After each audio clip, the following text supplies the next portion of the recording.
क्योंकि आज यहाँ फ्रांस का नेशनल डे मनाया जा रहा है। 14 जुलाई को मनाया जाने वाला ये नेशनल डे फ्रांस का इंडिपेंडेंस डे नहीं है, क्योंकि फ्रांस कभी किसी और मुल्क की कॉलोनी नहीं था। इसीलिए फ्रांस का नेशनल डे किसी आज़ादी से नहीं बल्कि फ्रेंच रेवोल्यूशन से जुड़ा है। 1789 से पहले फ्रांस में किंग लुइस 16 की बादशाहत थी। किंग लुइस 13, 14, 15, 16 के बारे में मैं आपको फिर कभी बताऊंगा, क्योंकि कहानी बहुत लंबी है भाई। खैर, हम कहाँ थे? ओ हाँ, किंग लुइस 16, जिसके दौर में फ्रांस के लोग 3 हिस्सों में बटे हुए थे।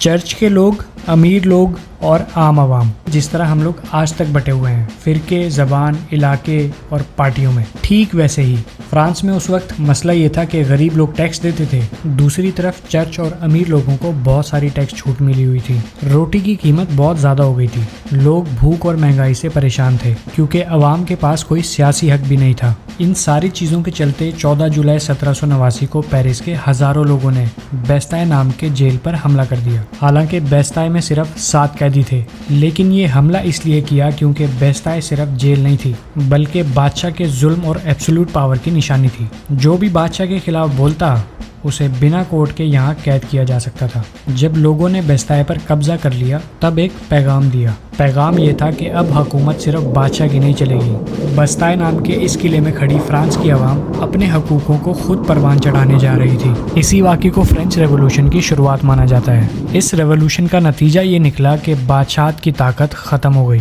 बाद में किंग लुइस 16 और उनकी वाइफ क्वीन मैरी दोनों को सजाए मौत दे दी गई। फिर जाके फ्रांस में डेमोक्रेसी और रिपब्लिक की बुनियाद पड़ी। दुनिया भर में आज़ादी, इंसानी हकूक और बराबरी की तकरीरों को इस रेवोल्यूशन से बहुत इंस्पिरेशन मिली। इसी वजह से हर साल 14 जुलाई को फ्रांस में इस बेस्ताए डे को बहुत खुशी से मनाया जाता है। इसीलिए इसे फ्रांस का नेशनल डे कहते हैं, क्योंकि ये दिन अवाम की ताकत की निशानी और डेमोक्रेसी की शुरुआत की याद है। यानी कि ये फ्रीडम और इक्वालिटी की सेलिब्रेशन है।